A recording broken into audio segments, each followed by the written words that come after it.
ಅಣ್ಣ ಒಂದು ತಿಂಗಳಿಗೆ ಸ್ಯಾಲ್ರಿ ಎಷ್ಟು ಬರುತ್ತೆ ಅಣ್ಣ ನಿಮಗೆ? ಅಂದ್ರೆ ಎಷ್ಟು ದುಡಿತೀರಾ ಅಣ್ಣ ಈ ಕಾರಿಂದ ನೀವು? ಈ ಕಾರಿಂದ ನಾನು 85,000ರಿಂದ ಹತ್ರ 1 ಲಕ್ಷ ದುಡಿತಾ ಇದ್ದೀನಿ ಒಂದು ತಿಂಗಳಿಗೆ. ಹೌದಾ? ಕಮಿಟ್ಮೆಂಟ್ ದೂರ ಮಾಡ್ಕೊಂಡು EMI ಎಲ್ಲ ಕಟ್ಕೊಂಡು ಆ ಕಡೆ ಈ ಕಡೆ ಅಂತದನ್ನು ಒಂದು 50ರಿಂದ 60 ಸಾವಿರ ಉಳಿಸ್ತದೆ ಅಷ್ಟೇ. ಒಂದು ತಿಂಗಳಿಗೆ 60 ಸಾವಿರ ಉಳಿಸ್ತೀರಾ? 50ರಿಂದ 60 ಸಾವಿರ. ಅಂದ್ರೆ ಒಟ್ಟು ಬರೋದು ನಿಮಗೆ 1 ಲಕ್ಷವರೆಗೂ ಬರುತ್ತೆ ಹತ್ರ. ಓಕೆ ಅಣ್ಣ. ಅದು ಬಿಟ್ಟರೆ EMI ಅಂತ ಹೇಳಿದ್ರಿ, ಕಾರ್ ಮೇಲೆ EMI ಇದೆಯಾ? ಕಾರ್ ಮೇಲೆ EMI ಇದೆ. ಓಕೆ, ಎಷ್ಟಿದೆ ಅಣ್ಣ EMI? ಕಾರ್ EMI ಅಲ್ಲಿ ಒಂದು 25 ಸಾವಿರ ಬರುತ್ತೆ. ಕಾರಲ್ಲಿ 25 ಸಾವಿರ. ತಿರ್ಗಾ ಮನೆಗಂತ ಕೊಡ್ಬೇಕು ಅಂತ ಇರುತ್ತಲ್ಲ, ಅದರಿಂದ ಮನೆಗೆ ಒಂದು 30ರಿಂದ 45 ಸಾವಿರ 50 ಸಾವಿರ ಮನೆ ಕೊಡ್ತಾ ಇದ್ದೀವಿ. ಮನೆಯಲ್ಲೇ ಕೊಡ್ತೀರಾ ನೀವು? ಮದುವೆ ಆಗಿಲ್ವಾ ಇನ್ನು? ಇಲ್ಲ ಬ್ರದರ್, ಅದಕ್ಕೆ ಕೊಡ್ತಿದ್ದೀರಾ? ಮನೆಯಲ್ಲೇ ಕೊಡ್ತಾ ಇದ್ವಿ. ಅಮ್ಮ ಇದಾರೆ, ಅಪ್ಪ ಇದಾರೆ, ಅವರಿಗೆ ಒಂದು ಜೀವನ ಅಂತ ಇರುತ್ತಲ್ಲ. ಈಗ ಅಣ್ಣ ಇದಾರೆ, ಅಣ್ಣನು ಅವ್ರನ್ನ ಒಂದು ಕೆಲಸ ಮಾಡ್ತಾರೆ. ಅವರು ನಮ್ದು ಕಮಿಟ್ಮೆಂಟ್ ಮಾಡ್ಕೊಂಡು ಒಂದಿಷ್ಟು ಅಂತ ಹೇಳ್ಬಿಟ್ಟು ಮನೆ ಕೊಡ್ತಿದ್ದೀರಾ? ಮಾತಾಡ್ಕೊಂಡು ಮನೆ ಎಲ್ಲ ಕಟ್ಟಿದ್ದೀರಾ? ಹೆಂಗೆ ಅಣ್ಣ? ಅದೇ ಈಗ ರನ್ನಿಂಗ್ ಅಲ್ಲಿ ನಡೀತಾ ಇದೆ ನೋಡಿ. ಮನೆ ಕಟ್ತಿದ್ದೀರಾ? ಅದೇ ರನ್ನಿಂಗ್ ಅಲ್ಲಿ ಮನೆಯಲ್ಲೇ ಸ್ಟಾರ್ಟಿಂಗ್ ನಡೀತಾ ಇದೆ. ಬಟ್ ಇನ್ನ ಪ್ಲಾಟ್ ತಗೊಂಡಿದೀವಿ, ಬಟ್ ಇನ್ನ ಮನೆ ಸ್ಟಾರ್ಟ್ ಮಾಡಿಲ್ಲ.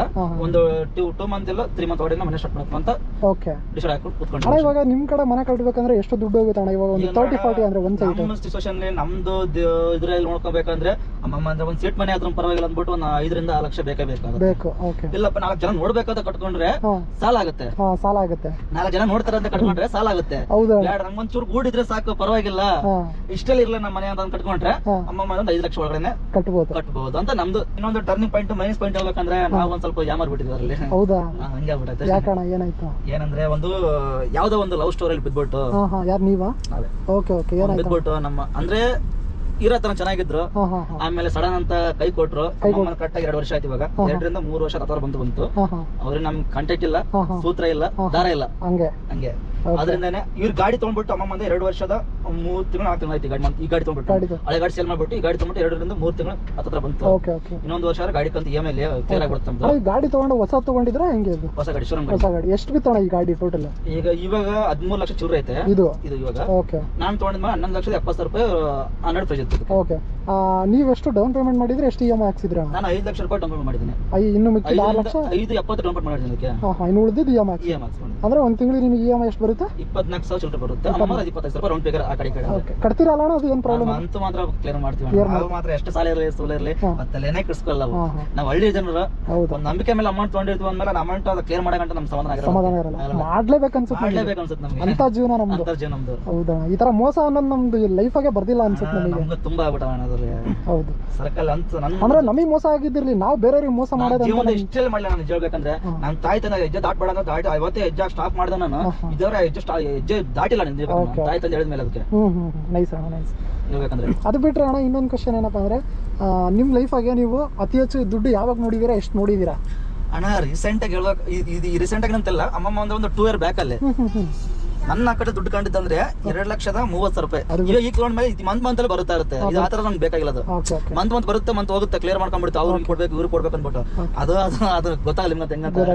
ಅದಕ್ಕೆ ಅವ್ರಿಗೆ ಕೊಡ್ಬೇಕು ಅಂದ್ಬಿಟ್ಟು ದುಡ್ಡು ಹೋಗ್ಬಿಡುತ್ತೆ. ಅದು ಬಂದ್ರೆ ಉಳಿಯೋದೇ ಇಲ್ಲ, ಅದು ಆಗ್ಬಿಡುತ್ತೆ. ಏನೋ ಒಂದು 10,000 ಒಂದು 5,000 ಉಳಿಬೋದು ಖರ್ಚಿಗೆ. ನಿಜ ಹೇಳ್ಬೇಕಣ್ಣ, ನನ್ನ ಕಣ್ಣೀರ್ ನಾನು ಒಂದ್ ಟೈಮ್ ಹೇಳ್ಬೇಕಂದ್ರೆ ಕಣ್ಣೀರ್ ಕಪ್ಪಳಕ್ ಬರ್ತೇವೆ, ಬಟ್ ಹೇಳ್ಬಾರ್ದು. ಅಷ್ಟ ಕಷ್ಟದಲ್ಲಿ ಅನುಭವಿಸ್ಕೊಂಡು ಬಂದಿದ್ದೀನಿ ಅಷ್ಟೇ. ನಾನು ಟೈಮ್ ಹೇಳಿಲ್ಲ, ಇಷ್ಟ ಕಷ್ಟ ಐತೆ, ನಂಗೆ ಇಷ್ಟು ತ್ರಾಸ ಐತೆ, ನಂಗೆ ಕಷ್ಟ ಐತೆ, ಇಷ್ಟು ಅಮೌಂಟ್ ಬೇಕು ಅಂತ ನಾನು ಒತ್ತಾಯ ಮಾಡಕ್ಕೆ ಇದುವರೆಗೂ ಯಾರ ಹತ್ರ ಹೋಗಿಲ್ಲ. ಇನ್ನೊಬ್ರು ಇದೆ ನಮ್ಮ ಫ್ರೆಂಡ್ ಅಂತ ಹೇಳ್ಬಿಟ್ಟು ರಾಮ ಅಂತ ಬಂದಿದ್ದಾನೆ, ನನ್ನ ಕ್ಲೋಸ್ ಫ್ರೆಂಡ್. ಅವ್ನು ಮಾತ್ರ ನಂಗೆ ತುಂಬಾ ಧೈರ್ಯ ಕೊಟ್ಟಾನೆ. ಅವನೊಬ್ನು, ಇನ್ನೊಬ್ರು ನಮ್ಮ ತಮ್ಮ ಇದ್ದಾನೆ ಶರಬ್ ಅಂತ ಹೇಳ್ಬಿಟ್ಟು, ಶರಬಣ ಅಂತ ಹೆಸರು, ಸುರ್ಪುಲ ಇರ್ತಾನೆ. ನಾನು ಸುರ್ಪುಲ ಗೊತ್ತಿರ್ಬೇಕು ಅನ್ಕೊಂತೀನಿ. ಹಳ್ಳಿ ತಾಲೂಕು ಅಂತ ಹೇಳ್ಬಿಟ್ಟು ನಮ್ಮ ವಿಲೇಜ್ ಕಡೆ ಬರುತ್ತದ.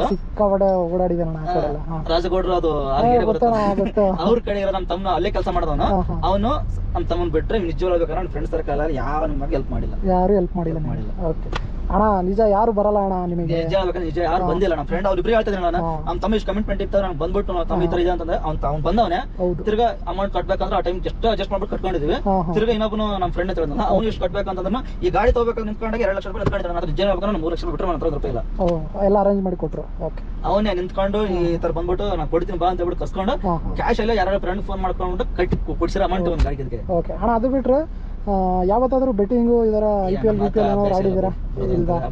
ಬಟ್ ಕ್ರಿಕೆಟ್ ಮ್ಯಾಚ್ ಹಳ್ಳಿ ಕಡೆ ವಿಲೇಜ್ ಅಲ್ಲಿ ಆಡ್ತೀವಲ್ಲ, ಆ ತರ 1,000 ಹಾಕಿ ನಮ್ಮ ಫ್ರೆಂಡ್ ಸರ್ಕಲ್ ಆಡ್ಕೊಂಡ್ಬಿಟ್ಟು ಅಷ್ಟೇ. ಅದ್ ಬಿಟ್ರೆ ಮತ್ತೆ ಮಾತ್ರ ಅಣ್ಣ ನಿಮ್ ಜೀವನದಾಗ ನೀವ್ ಏನ್ ತಪ್ಪು ಮಾಡಿದ್ರಿ? ಅದೊಂದೇ ಫಸ್ಟ್ ಪಾಯಿಂಟ್ ಬೇರೆ. ಈಗ ಹೇಳಿದ್ರಲ್ಲ ಏನ್ ತಪ್ಪು ಮಾಡಿದ್ರಲ್ಲ, ನಾನು ಅದು ಲವಲ್ ಬಿದ್ದಿದ್ದಿಲ್ಲ ಅಂದ್ರೆ ನಿಜ ಬೇಕಂದ್ರೆ ನಂದು ಒಂದು ಟರ್ನಿಂಗ್ ಪಾಯಿಂಟ್ ಬೇರೆ ಇರುತ್ತೆ. ಒಂದ್ ತಿಂಗಳಿಗೆ ನೀವು ಎಷ್ಟು ಖರ್ಚು ಮಾಡ್ತೀರಾ ಅಣ್ಣ ನಿಮಗೆ ನೀವು?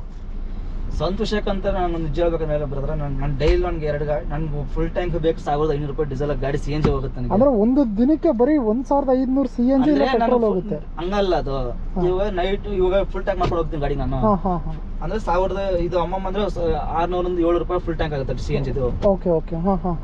CNG ಬೇಕಲ್ಲ ಇದು, 700 ರೂಪಾಯಿ ಇದಾಗುತ್ತೆ. ಬಟ್ ಡ್ಯೂಟಿ ಮುಗಿದೋಗುತ್ತೆ, ತಿರ್ಗಿ ವಾಪಸ್ ರಿಟರ್ನ್ ಮನೆಗೆ ಬರ್ಬೇಕಲ್ಲ, ನಾನು ಫುಲ್ ಟ್ಯಾಂಕ್ ಮಾಡ್ಕೋಬೇಕು. ಮತ್ತೆ ಅಮ್ಮಮ್ಮ 1500 ರೂಪಾಯಿ ಫೈನಲ್ ಅಂದು ಡೀಸೆಲ್ CNG ಗೆ ಮತ್ತೆ ಪೆಟ್ರೋಲಿಗೆ. ಆತರ ಪೆಟ್ರೋಲ್ ಪ್ರಶ್ನೆ ಇಲ್ಲ, ಬಟ್ CNG ಮಾತ್ರ. CNG ಅಷ್ಟೇ. ಓಕೆ. ಅದು ಬಿಟ್ರೆ ಮತ್ತೆ ಏನ್ ಖರ್ಚಣ ನಿಮ್ದು? ನಂದು ಏನ್ ಖರ್ಚಿಲ್ಲ ಬ್ರದರ್. ಒಂದು ಅದ್ ಯಾವ್ದೋ ಒಂದು ಚೆನಿಕೆನ ಬರುತ್ತೆ, ಬಟ್ ಇದು ಕಟ್ ಮಾಡ್ಕೊಂಡ್ಬಿಡಿ. ಯಾವ್ದು ಚೆನಿಕೆ ಬಿಟ್ಟು ಸುಮ್ಮನೆ ಟೈಮ್ ಪಾಸ್ ಡ್ರೈವರ್ ಅದು ಗುಟ್ಕಾ ತಿಂತಾರೆ, ಕೂಲಿ ಗುಟ್ಕಾ.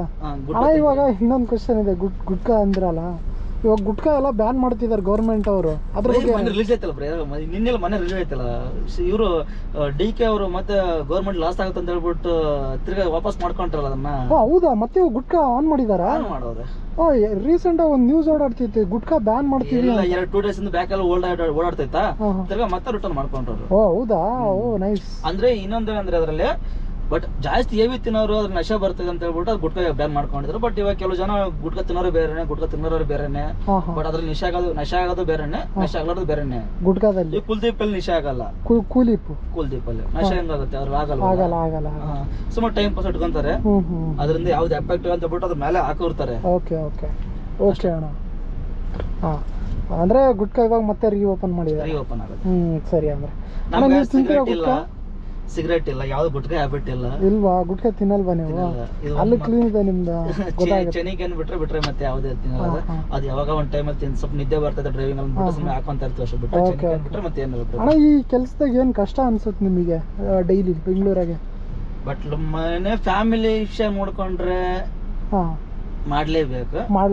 ಬಟ್ ನಮ್ ಜೀವನದಾಗ ನಮ್ ನೋಡ್ಕೊಂಡ್ರೆ ಕಷ್ಟನೇ, ಯಾಕಂದ್ರೆ ಈ ಟ್ರಾಫಿಕ್ ಅಲ್ಲಿ ಈ ಜೀವನ ಮಾಡ್ಕೋಬೇಕಾದ್ರೆ ತುಂಬಾ ಕಷ್ಟ ಬ್ರದರ್. ಹೇಳ್ಬೇಕಂದ್ರೆ ಟ್ರಾಫಿಕ್ ಆಗಿ ಅರ್ಧ ಜೀವನ ಹೋಗ್ಬಿಡುತ್ತಲ್ಲ ನಮ್ದು. ನಿಜ ಹೇಳ್ಬೇಕಂದ್ರೆ 2 ಅವರ್ ಹಿಂಗೆ ಕೂತ್ಕೊಂಡಿರ್ತೀವಿ ಟ್ರಾಫಿಕ್ ಅಲ್ಲಿ. ಕೆಳಗಡೆಯಿಂದ ನೀರ್ ಬರ್ತಿರುತ್ತೆ ಬಿಸಿಲಿದ್ರೆ. ಅದ್ರಂದ್ರೆ ನಮ್ಗೆ ಸ್ವಲ್ಪ ರೂಢಿ ಬುದ್ಧನ ಆಗ್ಬಿಟ್ಟೈತಲ್ಲ, ಕೆಲವು ಜನಕ್ಕೆ ಏನೋ ಅನ್ಸಲ್ಲ. ಬಟ್ ಹೊಸ ರೂಢಿ ಮಾಡೋರಿಗೆ ತುಂಬಾ ಕಷ್ಟ ಅನ್ಸ್ಬಿಡುತ್ತೆ. ಅಣ್ಣ ಈ ಮತ್ತೇನ್ ಹೇಳಕ್ ಇಷ್ಟಪಡ್ತೀರಾ ಅಣ್ಣ? ಫಸ್ಟ್ ಏನಿಲ್ಲ ಬ್ರದರ್, ನಮ್ ಹುಡುಗಿ ಎಲ್ಲಿದ್ದಾಳೋ ಅವಳೆ ಅಲ್ಲೇ ಚೆನ್ನಾಗಿರ್ಲಿ ಅಂತ ಅಷ್ಟೇ ಬಿಟ್ರೆ ನನ್ನ ಹತ್ರ ಯಾರ ಹತ್ರ ಏನ್ ಕೇಳಕ್ ಹೋಗಲ್ಲ.